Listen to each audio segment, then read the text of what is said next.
Hello. Today I'm going to read Jasmine the Present Fairy.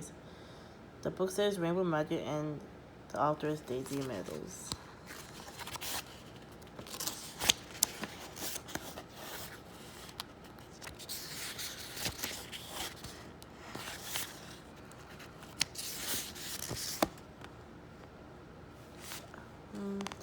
Our greatest king and gentle queen are loved by fairies all. 1,000 years they have ruled through troubles great and small in honor of their glorious reign.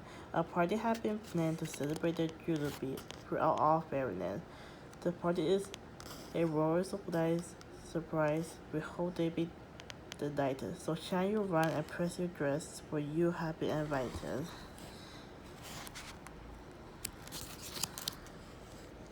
A special street party. Look at these stalls, Kirsty said, pointing down the street where she lived. This is going to be a great party. All of Kirsty's neighborhood bustling around, setting up stalls outside their houses. There were all sorts of things going on, from games and raffles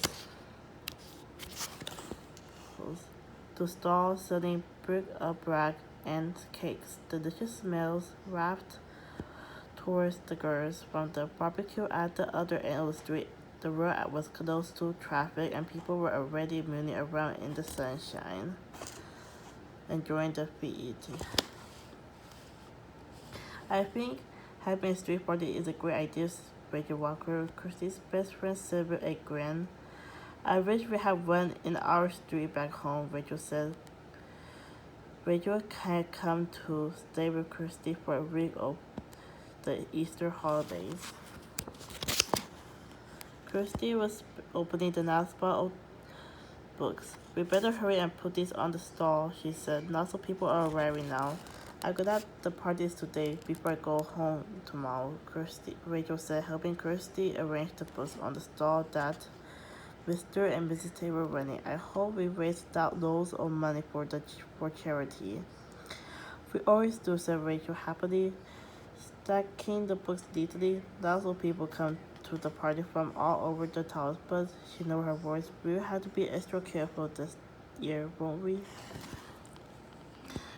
Rachel nodded solemnly. Yes, she agreed. A party means we must keep our eyes open for goblin mischief. Rachel and Kirsty shared a wonderful secret. They had become friends with the fairies now, and whenever their fairy friends were in trouble, Rachel and Kirsty were happy to help. The cause of the trouble was usually cold, spiky Jaffras, who had been banished to his ice castle by the king and queen of Fairyland. This time, Jaffras was determined to ruin the secret party, which the fairy godmother and the 7 party fairies were planning for Fairy King and Queen 10,000 1,000 rupee.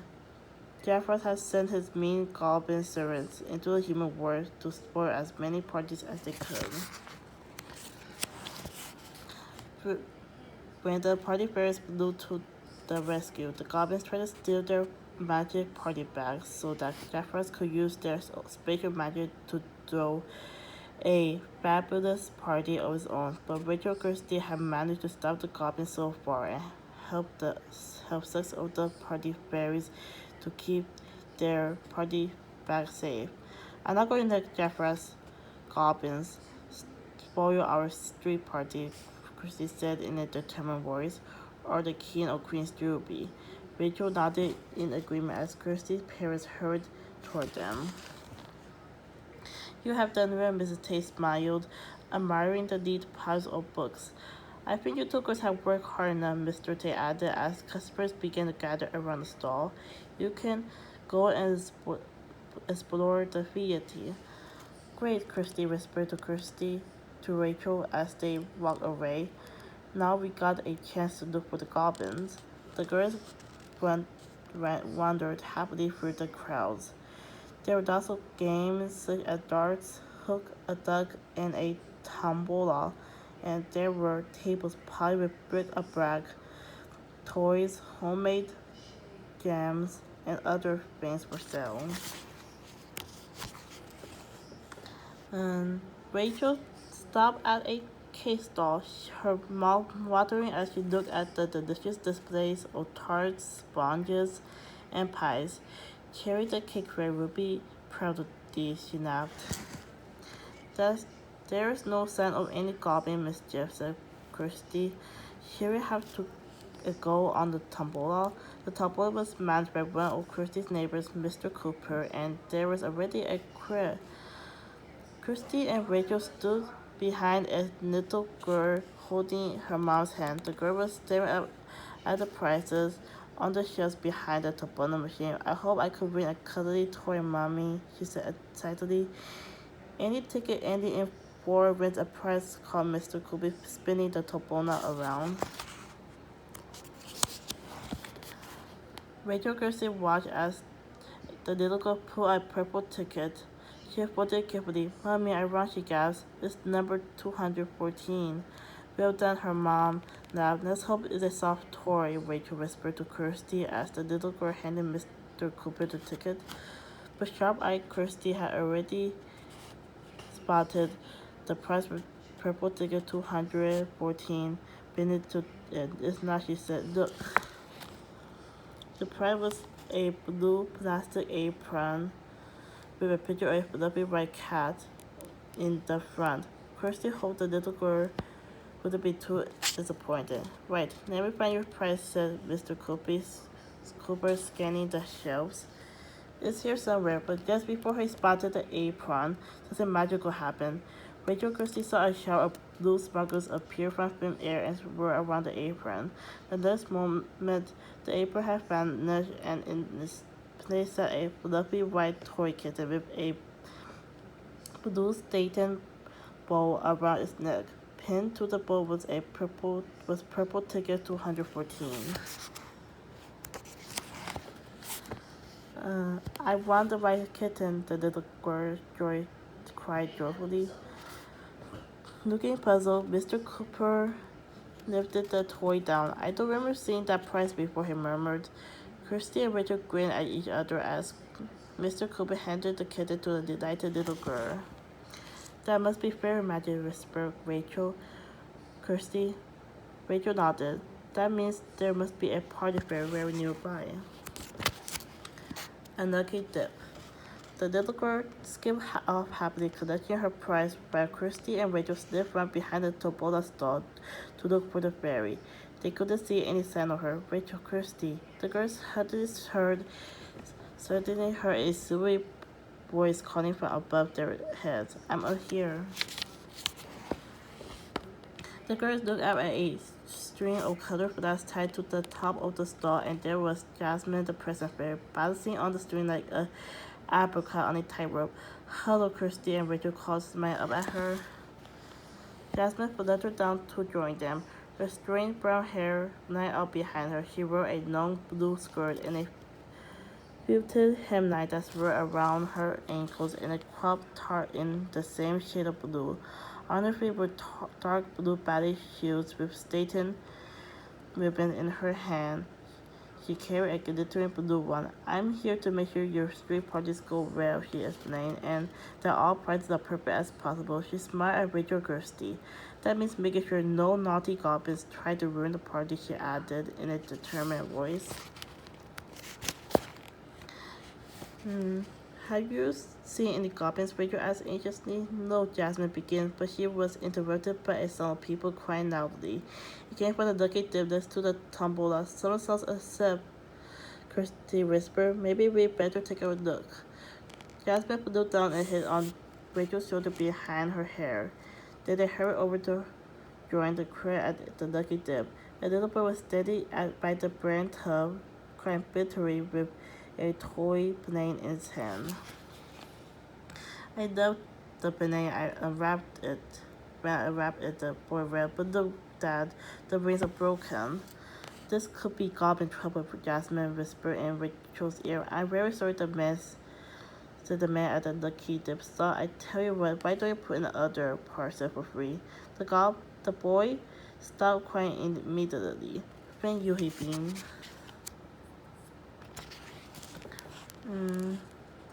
Rachel, Kirsty, and Jasmine watched as the little boy put his hand into the brand tub and pulled out a small parcel. He arrived eagerly, but they all stared hard when a moldy old apple fell off. Oh no, Jasmine gasped. The little boy began to cry again. Meanwhile, the star holder was looking very flustered. I think somebody's playing a silly joke on me, he said crossly. Don't cry, he patted the little boy on the shoulder. Have another go. Rachel and Kirsty and Jasmine watched anxiously as the boy pulled out his third parcel. This time he arrived at a toy car without any wheels. All presents in the lucky dip are spoiled, Kirsty whispered to Rachel and Jasmine. What are we going to do? The little boy was about to burst into tears again, but the kind starholder saved the day. Look, he said, leaning over across to the hook ate the store next door, which he was also running. I gave one of these prizes instead, and handed the boy a shiny bat and a ball set. Great, the boy said happily, throwing it to his dad as they walked away. This definitely goblin mischief, Jasmine said as the man bent over the brand tub and began looking through it. But soon said things with my party magic. That's exactly what the goblin will be hoping for. Kirsty had looking worried. Don't get your party bag out. He'll be waiting for a chance to steal it. I can't help that, Jasmine whispered, gazing at the boys and the girls behind them. The children will be so disappointed if I don't fix the lucky dip. Well, we'll help, Rachel said. Wait, Kirsty, let's make sure the star owner doesn't notice Jasmine's at work. And keep your eyes peeled for goblins. The man was looking very glum. I thought we used to have a go-girls, he said. I may have to close the lucky dip. No, you don't. No, don't do that, Rachel said quickly. I'd like a go on your hook a duck stall. What do I have to do? While the man was talking to Rachel, Jasmine slid quietly on her shoulder and flew down to the edge of the brand tub. Meanwhile, Kirsty stood right in front of the tub so that nobody in the crib could see what was happening. She was looking out for the goblins too. Quickly, Jasmine opened her party bag and took out a handful of sparkling blue fairy dust shaped like tiny bowls. She sprinkled it over the brand tub and gave a sigh of relief. All done, she whispered to Kirsty. But then there was a scrabbling noise from inside the brand tub. Suddenly a big green goblin popped up and snatched at Jasmine's party bag. Girls on the run. Oh, Jasmine and Kirsty gasped together as the goblin lunged towards them. Luckily, Jasmine was too quick for him, and she whisked the party bag out of his reach. Muttering crossly, the goblin leapt out the brand tub and darted outside behind the stall. Still shaking with fright, Jasmine fluttered up to sit on Kirsty's shoulder, but as she landed, her party bag slipped from her trembling fingers. It fell straight into the lucky dip and disappeared amidst the sawdust. Oh no, Kirsty groaned over the shoulder of the stall holder. Richard had seen what was happening. Somehow they had to get Jasmine's party back and fast. I don't want to go on the hook and duck, she said quickly. I think I have to go on the lucky dip after all. The man looked amazed. Are you sure? He asked. It doesn't seem very lucky at the moment. Quite sure, Rachel said firmly. Me too, Kirsty added, guessing what Rachel was up to. The two girls handed over their money. Kirsty was first, and Rachel, Jasmine, and the stallholder watched as she fell around inside the tub. Her fingers closed over something, and she pulled out, but it was one of the wrapped presents, not Jasmine's party bag. Inside the parcel was a beautiful blue mini kite. At least the present's okay now, Jasmine whispered in Kirsty's ear. Your turn, said the stallholder, looking at Rachel. But just then, one of the children at Hook and Duck stall gave a cry of alarm. He had accidentally got his fishing rod caught in a string of flags. The stallholder ran to help, and Rachel leaned over the brand tub. But just as Rachel was making her lucky dip, Kirsty gave a gasped or hollered. Watch out, she whispered. The goblin's climbing up the table leg. Sure enough, the goblin was clambering up the leg of the table back towards the branch with a very determined look on his face. There's only your dibna, Rachel, Kirsty whispered anxiously. You must get Jasmine's party back before the goblin does. Quickly, Rachel plunged her hand into the sawdust and began to feel around. She wondered how she would know when she found the party bag, but then she felt something tingle under her fingers. Fairy magic, Rachel said to herself, and she drew the object out. Both girls gasped in relief. It was Jasmine's party bag. Hooray! Jasmine cried happily. Thanks, Rachel. Just then, the goblin peered over the edge of the branch top. He grinned when he saw the party bag and made another grab for it, but Rachel managed to jump away from it, clutching the bag tightly. Let's get out of here, Kirsty suggested. Quick, back to my house. The girls and Jasmine darted behind the store and ran away from the theater towards the taste house, but the goblins chased after them. Rachel glanced over her shoulder. He's not far behind, she panted.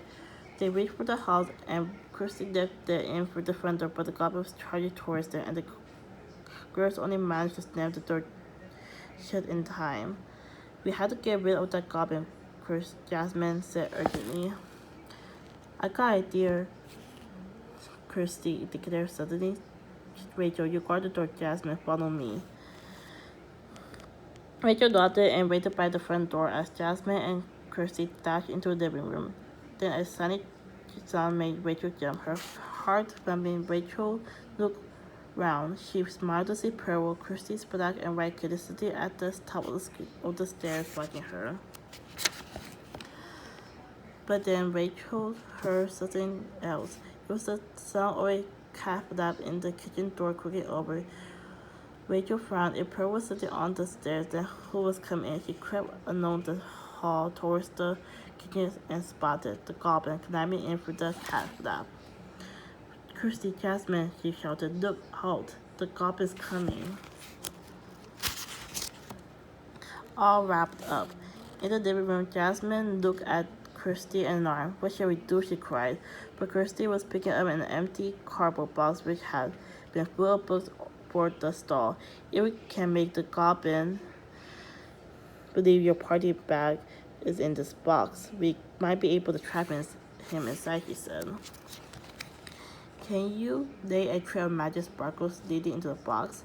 I can do better than that, Jasmine replied eagerly. She opened her party bag and sprinkled some glittering fairy dust onto the cardboard immediately and changed into a beautiful blue gift box with a lovely golden ribbon name besides it. Then Jasmine laid the trail of fairy dust into the box, and she and Kirsty dived outside behind the sofa. No sooner were Kirsty and Jasmine hiding than the goblin dashed into the living room and skidded into a hall, closely followed by Rachel. Poor Rachel couldn't believe her eyes when she saw the trail of fairy dust and no sign of Kirsty and Jasmine. Oh no, she gasped. It's the party bag inside the box. The goblin can take it. The goblin had also spotted the fairy dust trail and he was beaming all over his face. How he chuckled gleefully, sticking his tongue out to Rachel. Jaffa is going to be very pleased with me when I take him a magic party bag. And still chuckling, he crawled into the box. Immediately, Jasmine and Kirsty rushed out from behind the sofa. Rachel, who wasn't expecting and almost jumped out of her skin. Quick, Rachel, cried Kirsty, help me close the box. Rachel sprang forward and she and Kirsty shut the lid. Then Jasmine waved her wand and the gold ribbon floated up into the air and tied itself firmly around the box. There was a cry of rage from inside as the goblin realized he had been tricked. So that's what you were up to, Rachel laughed. Let me out, the goblin roared. I don't think so, Kirsty replied. Shall we send the goblin back to Jafra's by fairy magic mail? Jasmine suggested. The girls nodded and Jasmine waved her wand again. There was a shower of fairy dust and a name appeared on the box. It said Jafra's ice castle in big letters. Then in another swirl of glittering magic, the parcel vanished completely. Fairyland fun. Kirsty turned to Rachel. We did as she beamed. We saved all the party fairies' magic party bells. That means the Jubilee Fairy for our king and queen can go ahead without any more trouble found. Jasmine declared happily. It's all thanks to you two. Kirsty and Rachel grinned proudly at each other. Then Kirsty stared. Look, she cried, looking out at the window. A rainbow of shimmering colors was streaming through the glass, and the girls blinked in wonder as one and all the beautiful rainbow came to rest on the floor beside them. Is the magic rainbow take us to fairyland? Rachel breathed. Remember, Kirsty? Bertram said the fairy godmother will send a rainbow for us when it's time for the Jubilee party. Oh, Kirsty gasped, but we're not ready. We haven't got our party clothes on. Jasmine left. Just step onto the end of the rainbow, girl, she told them. We party friends will soon sort you out when you get to fairyland. She waved her wand. See you very soon, she called as she vanished in a swirl of glitter. Come on, Kirsty, Rachel said, taking her friend's hand. Together, the girls stepped carefully into the rainbow. Immediately, there was a whooshing sound, and they were surrounded by glittering golden fairy dust as the rainbow wrecked them array. Here they are, called a joyful voice. As the golden sparkles cleared, the girls found themselves in the great hall of the party workshop in fairyland. They were already fairy-sized themselves with glittering rings on their backs, and there was Jasmine and the other 6 party fairies smiling at them. Welcome to the party, they cried. Well, Rachel exclaimed, looking around. Last time the girls had been there, the party fairies were busy with preparations, and not everyone was ready. All the fairies were there to welcome the king and queen, dressed in their best party outfits. Grace, the glitter fairy, had been busy decorating the hall with sparkling streamers, rainbow balloons, and jeweled lanterns. There were also tiny fairies strung all around the ceiling. Rachel and Kirsty had never seen anything so beautiful. In one corner, the frog orchestra was playing a cheerful tune. In the other, piles were piled up all beautifully wrapped by jasmine and tied with satin bowls in rainbow colors. There were bowls of sweets placed there, and there a golden table on a golden table stood a huge cake shaped like the king and queen's palace. Rachel and Kirsty were amused to see the goblin who had tried to steal the cake fairy's party by fuzzing over a cake. Now don't touch the icing, he was telling the fairies standing around the table. I spent ages making sure it looked exactly like the palace. He seems to be enjoying himself, Rachel whispered to Kirsty. I was so happy to see you girls, the fairy godmother declared as she hurried towards them. Her green eyes shone with happiness, and the jewels on her golden dress twinkled in the candlelight. We were so grateful to you for making sure our party wasn't ruined by Jack Frost. She turned to Phoebe, the fashion fairy. I think Phoebe has something for you. I do, Phoebe asked. How about some beautiful new dresses for the party girls? Oh yes, please. Kirsty and Rachel cried together. Phoebe smiled and drew a handful of sparkling fairy dust over them. Both girls closed their eyes. Kirsty was the first to open them. Oh, Rachel, she gasped. These are the most beautiful dresses I ever seen. Rachel opened her eyes to see Kirsty wearing a long, sparkling rose pink and gold dress with pink ballet shoes and a glittering pink tiara. Rachel wrote the same, but her outfit was in shimmering lilac and silver. Thank you, Phoebe, the girls began, but before they could say any more, a little fairy zoomed into the great hall, panting with excitement. The king and queen are here, she cried. Party time. Everyone began to talk at once, but the fairy godmother raised her wand for silence. Now remember, she called, but the king and queen get out their carriage. Everyone shouts surprise. Rachel, Kirsty, and all the fairies crowded around the door. A shiny crystal carriage pulled by 6 white unicorns and driven by Bertram the frog footman was making its way towards them. The carriage stopped and Bertram hopped down to open the door. Out stepped the fairy king and queen. Surprise! Everyone shouted everybody. Rachel Christie the oldest of all. The king and queen looked puzzled. For a moment, then they saw the golden banner which hung over the castle door. Congratulations to our beloved King, Opera, and Queen Titan on their 10,000th jubilee. Oh, the queen gasped, looking delighted. How wonderful. I think our party fairies have a hand in this, the king beamed joyfully. The fairy godmother stepped forward. Welcome King Opera and Queen Titania, she announced. But the party fairies are the only ones who have helped make this party special. We must also thank our friends Rachel and Kirsty. And she smiled at the girls. Once again, they have saved us from Jaffa's mischief. Thank you, girls, said the king warmly. You must tell us the whole story later. You both look beautiful, the queen added with a smile. Now, let's forget all about Jaffa's and enjoy the party. Rachel and Kirsty had never been to such a party in their lives. The frog orchestra played catchy tunes specially created by Melody, the music fairy, and all the fairies danced and fluttered around like colorful butterflies. And there was party games organized by Polly the Party Fun Fairy, past the magic parcel, magical chairs, and many more. The sweets made by Honey the Sweet Bear was so delicious that Kirsty and Rachel just couldn't stop eating the strawberry sparkles. After guests, everyone gathered around to watch the king and queen open their presents and then cut the wonderful cake made by Cherry and ice by the goblin. All too soon, the party was over. I hope you had a good time, girls, Queen Titan said, smiling at Rachel and Kirsty. It was great, Rachel declared. The best party ever, Kirsty added. It's time for you to go home now, the queen went on. She waved her wand and a shimmering rainbow appeared beside them. But before you go, I think the party fairies have something for you. Jasmine and Cherry flew forward.